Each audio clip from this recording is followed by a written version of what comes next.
pemirsa TVRI Yogyakarta, apa kabar? Semoga senantiasa sehat, terlebih di tengah bulan puasa dan juga di tengah masa pandemi seperti sekarang ini. Syukur Alhamdulillah, pada kesempatan kali ini kita bisa berjumpa lagi di Jogja Sehat, Jogja Memang Istimewa. Dan atas terselenggaranya program ini dari TVRI Yogyakarta, Fakultas Kedokteran, Kesehatan Masyarakat dan Keperawatan Universitas Gadjah Mada, serta AHS UGM. Senang sekali nih siang hari ini saya bersama dengan Dr. Widya Wasityastuti akan memandu dan juga turut memperingati Hari Pendidikan Nasional. Langsung saja kita sapa Dr. Widya. Halo Dr. Widya, apa kabar dok? Halo Dimas, baik alhamdulillah sehat. Apa kabar Dimas? Alhamdulillah sehat juga dok, sebagaimana yang kita harapkan sebagaimana sekarang ini. Gimana dok tadi aktivitasnya pagi hari tadi? Wih luar biasa ya, sekarang suasananya agak lagi panas nih ya. Cuaca cukup terik ya. Betul, karena memang mau musim kemarau juga ya dok ya sekarang ini. Dan terlebih sekarang juga antara siswa sekolah di rumah gitu kan, jadi banyak hal yang harus kita pikirkan untuk pembelajaran anak-anak juga. Benar. Sekarang kan bulan Mei ya Dimas ya, tepat sekali dengan acara peringatan Hari Pendidikan Nasional. Pemerintah kayaknya punya tagline nih. Apa tagline-nya tuh Dim? Serentak bergerak wujudkan merdeka belajar. Oh benar banget, itu merupakan kebijakan pemerintah yang istilahnya memberi kesempatan kepada kita untuk melakukan relaksasi belajar. Kasihan kan anak-anak udah hampir setahun loh Dim, belajar di rumah. Ya, Ibu, ya, belajar dari daring nih, ngadepin laptop ukuran 5x5 ya Dim ya. Wah, ada Mahes, ada Nadine, apa kabar? Wah, dari mana nih? Ini habis dari toko sebelah. Oh iya, ada apa nih? Kok tumben main ke rumah Tante sama Nik? Kebetulan lagi ada Om Dimas. Halo Mahes, halo Nadine. Oh iya Tante, kebetulan nih aku mau cerita. Cerita apa? Tante pengen tahu. Jadi aku ini udah bosan daring di rumah terus Tante. Kok cocok ya kita lagi ngobrolin ya Dim ya? Betul, pas banget tadi Widya. Gimana? Bosen daring di rumah? Karena apa? Cuma ngeliatin layar terus? Iya, bikin nggak fokus belajar sama bikin mata kita sakit Tante. Oh, udah pingin ketemu teman-teman ya Dim ya? Iya kan. Mereka ya Dimas ya. Mahes sama Nadine pengen ketemu teman-teman juga ya, main bareng gitu ya. Ini kebetulan Tante lagi baca nih. Ada rencana pemerintah untuk ngebuka sekolah mulai tahun ajaran depan. Gimana menurut Nadine? Tapi Tante kan sebentar lagi sekolah buka. Tapi udah boleh masuk belum ya? Ini menarik nih Dim nih. Mereka mengkhawatirkan kira-kira kalau masuk aman apa enggak ya. Nadine sama Mahes, kayaknya Tante itu kenal sama temannya sama guru kalian berdua ya. Ingat nggak waktu itu pernah cerita ya namanya Pak Zen ya? Oh iya benar. Tante telepon Pak Zen boleh nggak? Kita coba ngobrol sama Pak Zen untuk rencana sekolah ngebuka pendidikan mulai masuk di bulan Juli. Boleh ya? Boleh. Nanti Tante cerita sama Mahes sama Nadine tentang rencana sekolah. Ngomong-ngomong Mahes sama Nadine puasa nggak? Puasa Tante. Ntar lagi nih 2 jam lagi kayaknya mau beduk ya. Sudah capek kan tadi belajar, sekarang bisa istirahat, main piano atau apa kegiatan yang lain. Oke, nanti habis obrolan Tante sama Pak Zen, Tante ceritain ke berdua ya. Oke Tante. Hati-hati ya. Terima kasih Tante. Assalamualaikum Tante. Waalaikumsalam. Telepon Pak Zen. Halo Pak Zen, Widya nih, tantenya Mahes. Pak Zen, bisa ya main ke rumah? Ini lagi ngobrolin tentang bosennya anak-anak belajar di sekolah. Kita tunggu ya Pak Zen ya. Terima kasih Pak Zen. Ngomong-ngomong Pak Zen itu yang di Sonjo Jogja itu ya Bu ya? Bener banget. Dia kayaknya suka banget kalau merancang tentang pembelajaran. Waalaikumsalam. Apa kabar Pak Zen? Baik banget nih mau mampir. Monggo silakan lenggah Pak Zen. Terima kasih Widya. Apa kabar? Alhamdulillah baik. Ini pas ya. Senggang ini bisa main ke sini. Kebetulan nih saya tadi 2 ponakan saya mampir ke sini. Mereka tuh cerita tentang ya udah hampir lebih dari setahun kan ya belajar daring ya. Kemudian mereka juga udah ngerasa bosen karena belajar hanya di rumah ya, pengen ketemu sama teman-temannya. Pengen denger nih dari Pak Zen. Apalagi terkait rencana pembukaan sekolah, kebijakan pemerintah untuk mulai masuk sekolah di bulan Juli. Gimana menurut Pak Zen? Sampai saat ini alhamdulillah dari sekolah sudah menyiapkan perangkat-perangkatnya, alat untuk cuci tangan di depan sekolah maupun di tempat-tempat strategis begitu. Untuk hand sanitizer juga disediakan, jalur keluar masuk siswa, kemudian pengaturan meja kursi siswa itu juga sudah diatur, dan beberapa kali sudah mengadakan uji coba juga, tapi terbatas untuk siswa anak berkebutuhan khusus ABK dan anak kelas 1 saat masa orientasi siswa kemarin, sehingga mereka mengenal lingkungan sekolah gitu Bu. Oh, berarti sebenarnya sekolah udah ada upaya secara bertahap ya Pak Zen ya, untuk mempersiapkan agar proses pendidikan ini bisa mulai ada aktivitas-aktivitasnya, tidak hanya di rumah tapi juga mengenal lingkungan sekolah. Iya. Gimana tuh Dim? Tapi kalau dari pemerintah itu rencananya kapan Pak Zen untuk memulai lagi pembelajaran tatap muka di sekolah Pak Zen? Kalau dengar-dengar ya kemarin dari Pak Menteri Nadiem itu sepertinya mau direncanakan bulan Juli. Cuma sebelum ke sana sedikit cerita nih ya, si Mahes itu ya kalau di kelas itu saking lamanya daring sampai ketiduran Bu. Iya benar tuh. Ya ini dari guru-guru ya kita coba lah ya kemas daringnya itu ya ada performnya ya. Nah, jadi mereka selain pelajaran, nggak mulu pelajaran tapi juga ada penampilan sesuai dengan bakatnya masing-masing. Alhamdulillah setelah itu lebih bersemangat ketika daring. Nah, sambil menunggu situasi aman gitu ya, tentunya pemerintah juga saya yakin tidak ingin ya anak-anak itu menjadi korban ya ketika masuk ke sekolah lagi. Karena gitu. kan pendidikan kan ada target-target ya Pak ya, ada kompetensi. Betul. Jadi guru juga dilatih luar biasa ya, agar mengkondisikan agar pembelajaran dan juga proses penjaminan penyampaian materi juga berjalan dengan lancar. Ya, kira-kira sebenarnya sekolah siap belum Pak kalau murid masuk secara bertahap?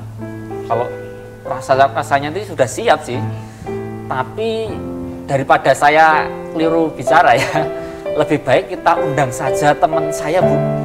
Dia itu dosen sekaligus peneliti. Nah, yang diteliti itu tentang sekolah selamat siaga bencana. Nah, barangkali beliau pas selo ya.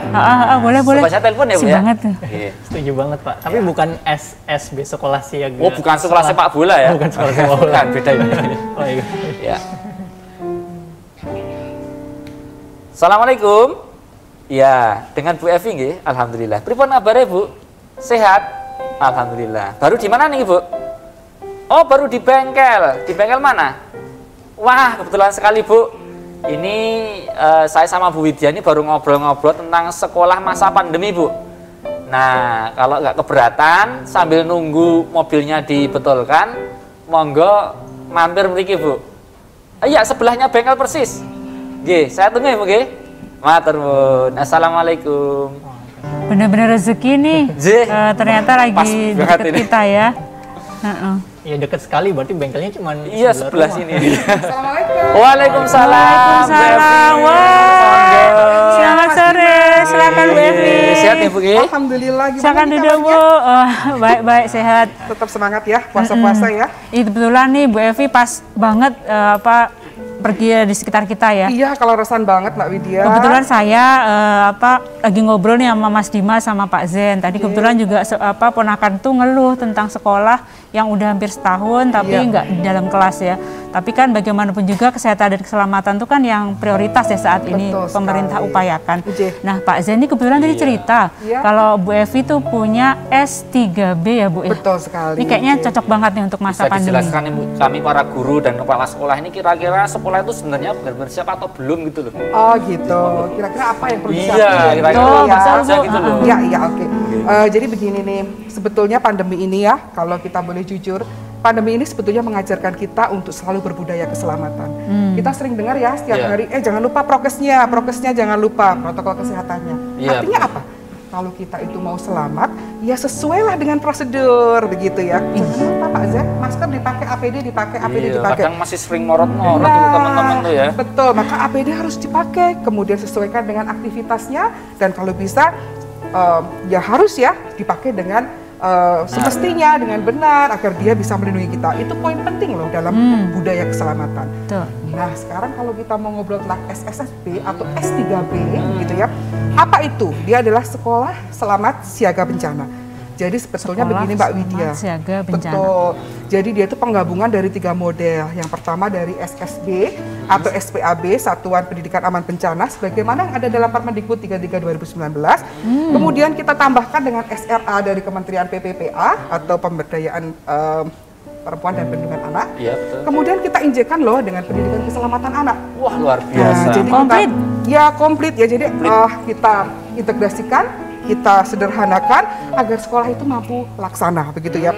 Karena begini, sejatinya pada waktu kita menghadapi anak di sekolah, pendekatan SSB ini kita bangun dengan berbasis sistem Pak Zen, Mbak Widya. Jadi dia lebih komprehensif karena apa? Karena dia pendekatannya multi hazard. Multi hazard itu multi bahaya, tidak hanya COVID. Karena anak di sekolah itu ancamannya nggak cuma COVID loh, tapi mungkin tangganya dia mungkin tajam, banyak Licin gitu ya sisi-sisi lantainya betul ya. yang rincing, yang licin, sehingga banyak kejadian kecelakaan. Dan juga masih banyak loh angka kekerasan yang terjadi di anak. Jadi dengan S3B ini kita pertama harus lakukan dulu, kita identifikasi dan kita lakukan penilaian risiko. Kita lihat, jadi sekolah saya ini, sekolah Pak Zen ini punya risiko apa? Oh, 1 COVID, 2 mungkin kebakaran, yang ketiga mungkin juga cederanya besar. Kemungkinan yang keempat juga sarana prasarananya tidak memadai. Nah, ini setelah kita lakukan penilaian risiko, baru kita langsung masukkan ke dalam ke sistem S3B itu sendiri. Nah, dia punya 7 komponen dengan 80 indikator. Wih, banyak. Seperti Lengkap sekali. ya, sepertinya banyak. Tapi sebenarnya itu ya? nah, penggabungan Pak Zeni dari 3 model ini Tiga tadi tadi ya. Jadi kita lihat. Kalau tadi Pak Zen bicara, sebetulnya sekolah saya sudah siap belum sih? Kita bisa self-assessment dengan menggunakan S3B. Jadi yang pertama kita lihat dari kebijakan. Bagaimana sih komitmennya ya, bagaimana kebijakannya, ada nggak? Kemudian ada nggak sistem perencanaan, penganggarannya, ada timnya nggak? Ada mekanisme pelaporan nggak? Kemudian ada kegiatan PRB-nya nggak di sekolah? Begitu ya. Kemudian kita lihat bahan ajarnya, kurikulumnya. Pak Zen, muatan belajar yang diberikan itu sudah bisa mengcover semua risiko yang ada di sekolah belum? Kemudian yang kedua, kita bisa lihat juga ketika Pak Zen kasih tugas lapangan sudah dilengkapi dengan petunjuk laboratorium belum? Agar mereka tuh tetap selamat, tetap sehat dalam beraktivitas ya. Kemudian juga alat evaluasinya mendukung enggak? Kemudian ada nggak sistem pengawasannya, baik internal, baik eksternal? Ada nggak prosedur-prosedurnya? Mulai dari prosedur apa coba? Respon, rujukan, kemudian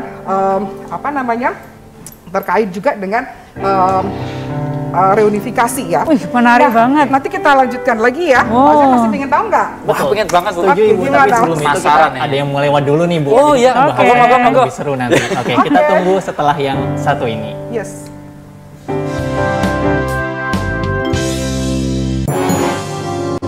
Hei, aku Corona, virus yang terkenal jahat, akan masuk ke tubuhmu seperti ini. Susah sekali masuknya. Salah satu kejahatanku mampu melompat indah dari tubuh yang ini ke tubuh yang itu. Aku sudah di tanganmu, sebentar lagi menyentuh hidungmu dan bersarang di tubuhmu. Mama tolong, lihat aku pandai bermain di benda-benda. Aku menunggu seseorang menyentuhku. Aku paling suka bermain dengan mereka, mudah sekali menempel di tangan. Kita akan punah. Oh iya, aku lali ketesok belum siram. Nah, adik-adik, jangan sampai salah seperti teman kalian ini ya. Yuk belajar aksara dan bahasa Jawa yang baik dan benar. Aksara. Setiap Rabu jam 4:30 sore hanya di TVRI Jogja, memang istimewa.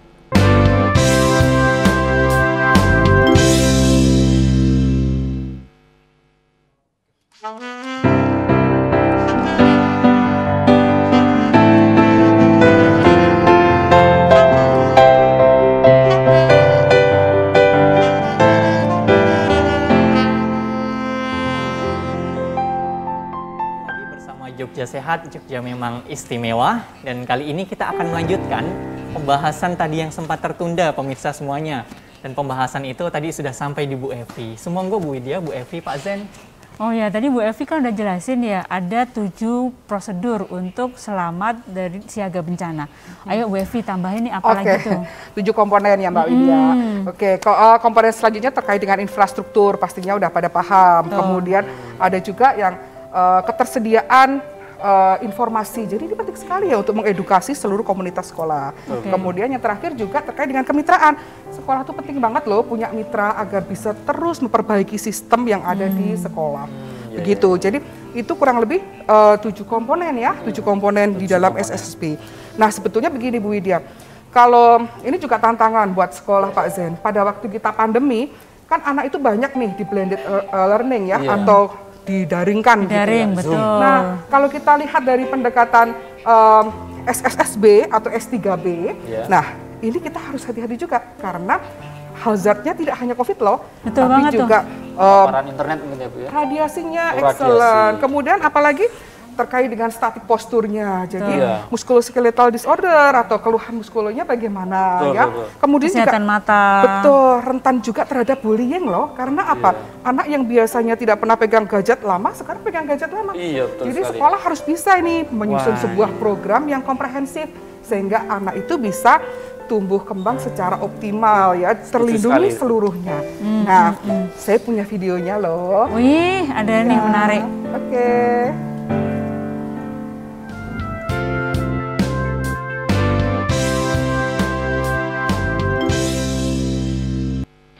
Hai Bun, anak-anak sudah kangen belajar bareng teman-teman di sekolah nggak sih? Nah, tahun ajaran baru ini harus lebih selektif lagi dalam memilih sekolah untuk buah hati ya Bun. Bukan cuma lihat dari fasilitas belajar dan kurikulumnya aja, tapi juga sekolah itu punya program atau kegiatan PRB atau enggak? Iya, PRB, pengurangan resiko bencana. Kegiatan yang dilakukan dalam program PRB antara lain menyusun kajian resiko bencana, menyusun rencana aksi sekolah, penilaian mandiri, menyusun protap kedaruratan sekolah, membuat peta jalur evakuasi sekolah, memasang rambu evakuasi, titik kumpul, dan media publikasi PRB sekolah. Ini penting banget ya Bun, apalagi kita tahu belakangan banyak banget terjadi bencana, mulai dari bencana alam sampai bencana non-alam kayak COVID-19 ini. Untuk menghadapi bencana yang terjadi, kita harus cek apakah di sekolah ada tangga jika gedung bertingkat, alat pemadam api, jalur evakuasi, titik kumpul, dan rambu zona selamat sekolah. Itu untuk antisipasi bencana alam ya Bun. Sedangkan untuk bencana non-alam, COVID-19 misalnya, apakah sekolah menyediakan tempat cuci tangan, tempat duduk yang berjarak, dan komitmen para guru atau komunitas sekolah untuk selalu menerapkan dan mengajarkan mengenai protokol kesehatan. Semoga buah hati kita bisa sekolah dengan nyaman, aman, dan sehat ya Bun.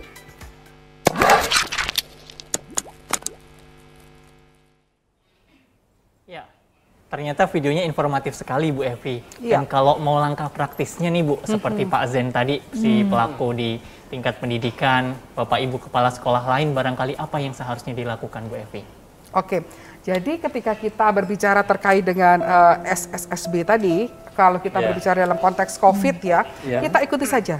Ya, jadi kebijakan siapkan dulu kebijakannya, backup dengan perencanaan penganggaran yang oke, prosedur dilengkapi, infrastruktur dilengkapi. Sebagaimana IDAI loh, Ikatan Dokter Anak Indonesia juga sudah sangat membantu dari untuk pihak sekolah.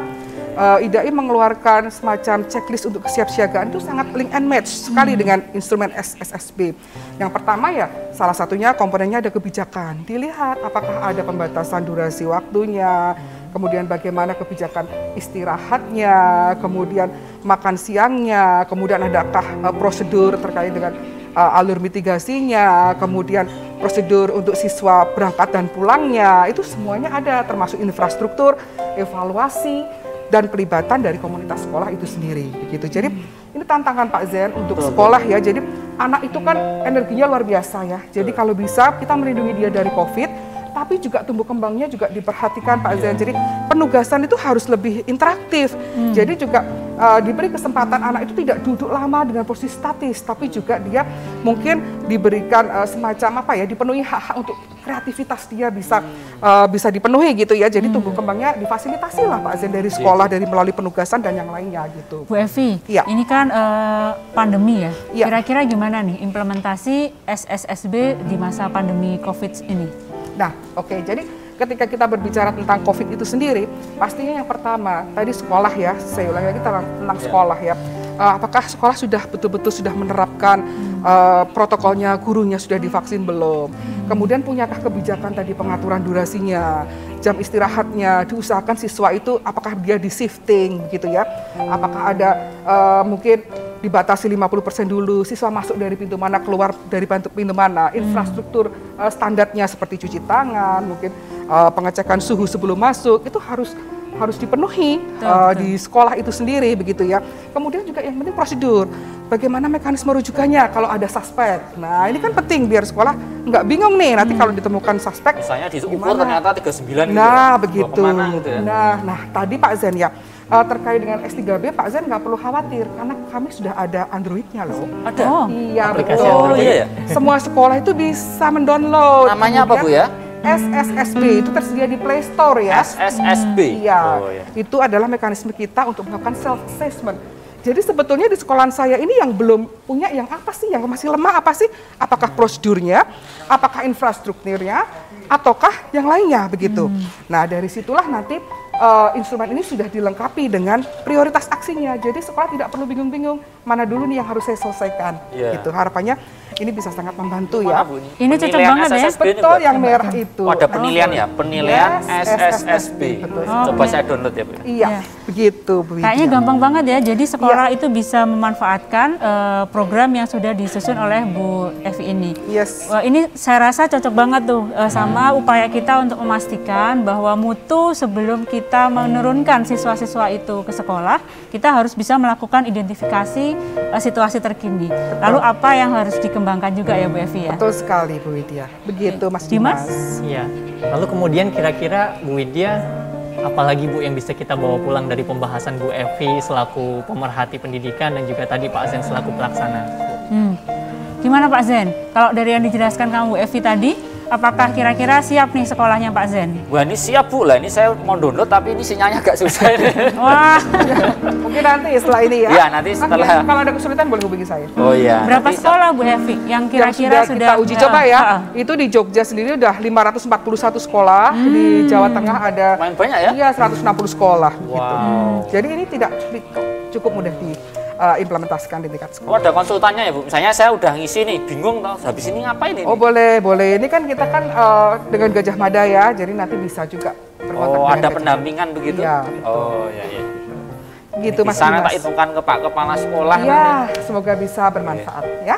Oke. Programnya sangat bermanfaat ya Bu ya, baik untuk sekolah, untuk peserta didik, bahkan untuk dinas kesehatan dan juga kemitraan tadi yang kita sebutkan. Mas Dimas, saya lupa satu lagi ya. SSSB itu tidak hanya untuk sekolah ya, tapi juga bisa dimanfaatkan di level dinas, provinsi, kabupaten kota hingga provinsi.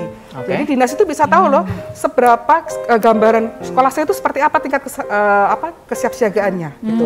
Jadi kalau punya program, oh kiranya saya yang pas yang mana nih? Karena ternyata di sekolah saya ini yang masih lemah yang di komponen kebijakannya atau di kemitraannya begitu. Jadi bisa bermanfaat tidak hanya sekolah tapi juga pemerintah. Wah mantap sekali. Berarti secara umum untuk institusi itu bisa digunakan ya Bu ya, tidak harus eksplisit yang disebut sebagai sekolah begitu ya Bu ya. Betul sekali. Karena kan sekolah pasti punya induk ya, instansi induk seperti dinas pendidikan. Yang pastinya juga dia punya program, mereka punya program untuk meng-encourage sekolah untuk menjadi terus lebih baik begitu ya. Iya betul. Oke, baik. Kira-kira nanti kita kan tadi Mahes dan juga Nadine itu komplain tuh Bu Widya ke kita. Kita mau kasih pesan apa nih untuk juga Mahes dan juga Nadine selaku mereka adalah anak-anak yang nantinya akan berhadapan langsung dengan proses pembelajaran itu Bu Widya. Oke. Kalau setelah kita mendengarkan penjelasan dari Bu Evi dan juga ngobrol dengan Pak Zen tadi ya sebagai pemerhati pendidikan, kayaknya kita nggak bisa ya bergerak sendiri ya. Mas ya, kita harus berkolaborasi, bekerja sama dari pemerintah, kemudian institusi pendidikan dalam hal ini sekolah, termasuk juga guru, kita sebagai orang tua dan juga masyarakat umum, kita harus sama-sama memastikan bahwa sekolah ini selain siap untuk menerima siswa pandemi, kita juga harus mengajak anak-anak kita nih untuk memastikan bahwa 5M, 3M itu mereka paham benar supaya ketika sekolah itu tidak melepas atau tidak abai gitu ya Dimas ya. Kemudian selain itu tadi juga kayaknya Bu Evi bilang ya bahwa ternyata dengan situasi pandemi ini ada beberapa permasalahan ya kesehatan yang selain karena resiko penyebaran COVID itu sendiri juga terkait beberapa ancaman atau hazard, kayaknya kita juga harus upayakan deh. Nah, terakhir apa nih Dim? Kira-kira kayaknya ini deh. Budaya kita harus benar banget. Yes, kita harus sama-sama untuk membudayakan keselamatan itu agar menjadi gerakan bersama. Ya. Oke, sepakat sekali. Untuk Bu. semua orang dan sedini mungkin. Iya. Karena kita bersama-sama tentu Jogja kuat, kita juga akan menjadi bermartabat ya. Benar banget. Insya Allah. Baik. Oke. Ya. Terima kasih pemirsa. Senang sekali pada siang hari ini kita telah berdiskusi bersama terkait dengan kesiapan peserta didik, kemudian kesiapan juga institusi pendidikan. Dan sampai jumpa pada Jogja Sehat selanjutnya. Nantikan episode-episode berikutnya. Dan Assalamualaikum warahmatullahi wabarakatuh. Waalaikumsalam.